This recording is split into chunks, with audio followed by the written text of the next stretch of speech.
EVM में धांधली को लेकर विपक्ष लगातार इस मुद्दे को उठा रहा है और आंदोलन की बात कर रहा है। सड़क पर उतरकर भी एक आंदोलन की तैयारी विपक्ष ने कर ली है। लेकिन इसी बीच हरियाणा विधानसभा चुनाव में धांधली का जो मामला था वो अब सुप्रीम कोर्ट पहुंच चुका है। कांग्रेस का दावा है कि हरियाणा के जो चुनाव नतीजे आए उन पर भरोसा नहीं किया जा सकता। इन नतीजों को हम स्वीकार भी नहीं कर सकते क्योंकि जो नतीजे आए हैं वो जनमत नहीं है बल्कि ईवीएम का मन है। ईवीएम से धांधली करके बीजेपी ने सरकार बनाई है और चुनाव आयोग ने बीजेपी का साथ दिया है। तो कांग्रेस की तरफ से ईवीएम के खिलाफ देशव्यापी अभियान भी शुरू कर दिया गया है और अब खबर आ रही है कि हरियाणा सरकार की तरफ से ईवीएम की बैटरी बदली जा रही है। कांग्रेस बैटरी के खेल का खुलासा पहले भी कर चुकी है, तो क्यों ईवीएम की बैटरी एक बार फिर से आ गई है सवालों में। हरियाणा में ईवीएम की बैटरी को बदला जा रहा है। ईवीएम की बैटरी बदलने के साथ ही इसमें जो पहले के वोट डले हुए हैं वो सभी के सभी डिलीट भी कर दिए जाएंगे। यानी अगर इन ईवीएम में से किसी एक पर भी सवाल उठे हैं तो वो सारे के सारे सबूत समाप्त हो जाएंगे, यानी कि खत्म हो जाएंगे। तो ईवीएम पर उठ रहे इसी सवाल पर आज हम अपनी स्पेशल रिपोर्ट में करेंगे चर्चा। नमस्कार, मैं हूं अंशिता। 2.5 महीने पहले हरियाणा विधानसभा चुनाव के नतीजे आए थे और नतीजे बेहद अप्रत्याशित थे। किसी को भी उन नतीजों पर विश्वास नहीं हो रहा था। यहां तक कि जो अब सत्ताधारी दल है वहां पर बीजेपी, उसे भी इतने अच्छे नतीजों की उम्मीद नहीं थी। उसे भी नहीं लग रहा था कि वो जीत कर आएगी दोबारा, और वो भी इतने अच्छे खासे बहुमत के साथ, क्योंकि जितने भी सर्वे और ग्राउंड रिपोर्ट सामने आ रही थी सभी में बीजेपी की बड़ी हार बताई जा रही थी। लेकिन जब चुनाव नतीजे आए तो बीजेपी को बहुमत ही मिल गया। कांग्रेस की जो लहर दिखाई जा रही थी वो कांग्रेस काफी पीछे रह गई और कांग्रेस ने इसे ईवीएम का बहुमत बताया।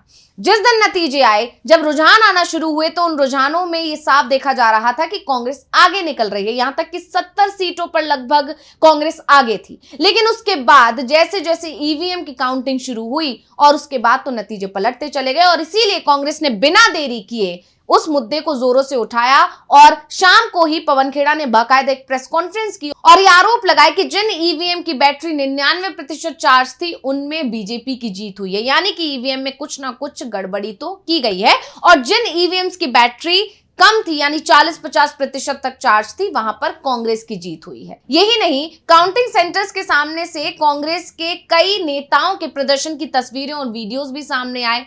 उन्होंने ये आरोप लगाया कि काउंटिंग को स्लो किया गया है, काउंटिंग में देरी की जा रही है जिससे नतीजों में छेड़छाड़ की जा सके। तो ऐसे में कांग्रेस के इन तमाम आरोपों के चलते चुनाव आयोग भी घिरा, बीजेपी भी घिरी, लेकिन उसका कोई खास असर होता दिखाई नहीं दिया। और उसके बाद कांग्रेस ने मन बना लिया कि अब वो इस मामले को लेकर सुप्रीम कोर्ट जाएगी। लेकिन सुप्रीम कोर्ट जाने की बात जैसे ही सामने आई है, जैसे ही अब कहा जा रहा है कि 2025 में इस मामले को लेकर सुनवाई होगी, ईवीएम को लेकर, चुनाव आयोग को लेकर जो ये मामले लगातार सामने आ रहे हैं, चाहे वो हरियाणा हो, चाहे वो महाराष्ट्र हो और इससे पहले भी उपचुनाव भी हैं, उनके सबके जो नतीजों में जिस तरह से बदलाव देखा गया है, जिस तरह से अंतर देखा गया है, क्योंकि सर्वे रिपोर्ट्स कुछ और कह रहे थे और नतीजे कुछ और आए, तो ऐसे में कई याचिकाएं सुप्रीम कोर्ट में लगाई गई हैं। अब इस मामले में सुनवाई करने की सुप्रीम कोर्ट तैयारी कर रहा है। लेकिन इसी बीच खबर ये आ रही है कि ईवीएम में बदलाव किए जा रहे हैं।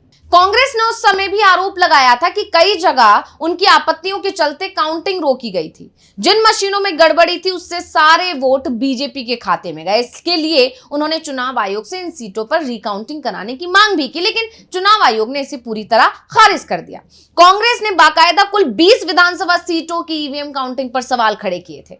इसमें थी पानीपत शहर, ढोडल, बल्लभगढ़ और फरीदाबाद एनआईटी सीट भी इसमें शामिल थी।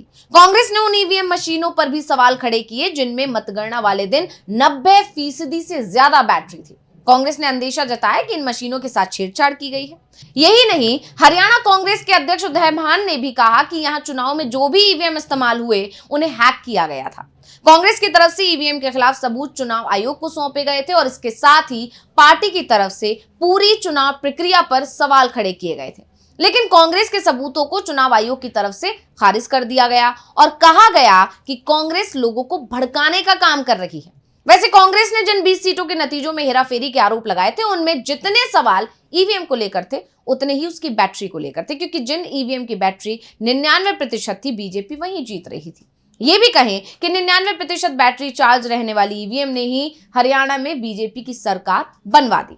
यानी सबसे ज्यादा सवाल ईवीएम की बैटरी पर ही उठाए गए। कांग्रेस ये डिमांड भी कर रही है कि इस मामले में जब तक सुप्रीम कोर्ट कोई फैसला नहीं सुना दे तब तक ईवीएम मशीनों को सुरक्षित रखा जाना चाहिए। और इन सब के बीच में हरियाणा में एक और चुनाव की तैयारी हो रही है। प्रदेश में 8 नगर निगमों के अलावा नगर परिषद और नगर पालिकाओं में भी फरवरी 2025 में चुनाव होंगे। हरियाणा सरकार की तरफ से पहले ही साफ कर दिया गया है कि चुनाव ईवीएम से कराए जाएंगे और इसके लिए ईवीएम की बैटरी बदलने का काम भी शुरू हो गया है और इसके बाद कांग्रेस की चिंता अब बढ़ गई है। बता दें कि हरियाणा के 8 नगर निगमों फरीदाबाद, गुरुग्राम, रोहतक, हिसार, पानीपत, करनाल, मानेसर और यमुनानगर में पार्षद और मेयर के चुनाव होने हैं। इसके अलावा सोनीपत और अंबाला में मेयर का चुनाव होगा। इसके लिए ये ईवीएम आई हैं। चुनाव से जुड़े अधिकारियों के मुताबिक ये ईवीएम पंचायत चुनाव में इस्तेमाल की गई थी, तब उनकी बैटरियां लगभग खत्म हो गई थी।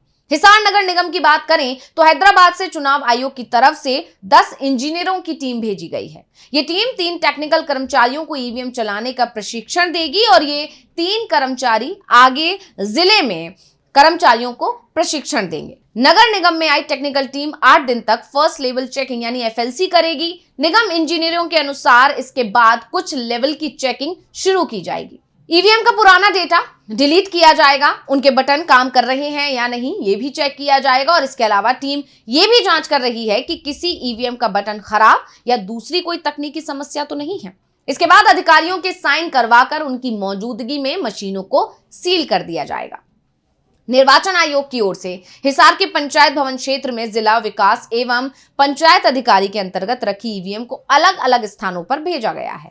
हिसार में रखी ईवीएम को निगम चुनावों के लिए प्रदेश के और भी जिलों में भेजा गया था। हरियाणा में निकाय चुनाव के लिए हिसार नगर निगम में 1500 ईवीएम यानी कंट्रोल यूनिट और बैलेट यूनिट लाई गई थी, जिनकी अब फर्स्ट लेवल चेकिंग हो रही है।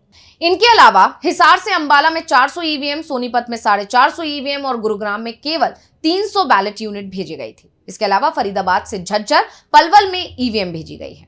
अब हरियाणा चुनाव में ही ईवीएम पर सबसे ज्यादा सवाल उठे थे, आप सभी जानते हैं, और अब एक बार फिर हरियाणा चुनाव को लेकर ईवीएम सवालों में आ गई है। लेकिन वहीं कांग्रेस का कहना है कि अगर बैलेट पेपर से चुनाव होगा तो इससे ये साफ हो जाएगा कि जो नतीजे विधानसभा चुनाव में आए थे उनमें और बैलेट पेपर के नतीजों में कितना अंतर है। कांग्रेस की तरफ से दावा किया जा रहा है कि हरियाणा में बैलेट पेपर की गिनती में उसे ही जीत मिली थी, ईवीएम और उसकी बैटरी ने खेल कर दिया था। इसलिए निकाय चुनाव जो पूरे देश में बैलेट पेपर से कराए जाते हैं उन्हें हरियाणा में भी कराया जाना चाहिए। नहीं तो जिस तरह से बीजेपी ने विधानसभा चुनाव में ईवीएम की मदद से खेल किया था उसी तरह का खेल वो निकाय चुनाव में भी कर लेगी। वैसे कांग्रेस की ये शिकायत भी चुनाव आयोग खारिज कर देगा, ये अब तय माना जा रहा है और इसीलिए कांग्रेस की टेंशन बढ़ गई है। वहीं अब जिस तरह से ये खबर आई है कि निकाय चुनावों में भी ईवीएम का इस्तेमाल किया जाएगा, तो इसके बाद से जानकारों का कहना है कि अगर वही ईवीएम से इस्तेमाल होती हैं तो सारा का सारा डेटा, सारे सबूत डिलीट कर दिए जाएंगे, जिन सबूतों के आधार पर कांग्रेस सुप्रीम कोर्ट में याचिका लगा रही है और इस मामले में सुनवाई की मांग कर रही है। तो इसीलिए यहां पर अब कांग्रेस की टेंशन एक बार फिर बढ़ गई है। तो अब देखना होगा कि कांग्रेस कैसे इस मुद्दे को तेजी से उठाती है और जो बैलेट पेपर की उसकी मांग है उस पर मोहर लगवाती है। तो रिपोर्ट आपको कैसी लगी हमें कमेंट करके अपनी राय जरूर दीजिएगा। इसी के साथ मुझे दीजिए इजाजत। देखते रहिए डीवी लाइव। नमस्कार।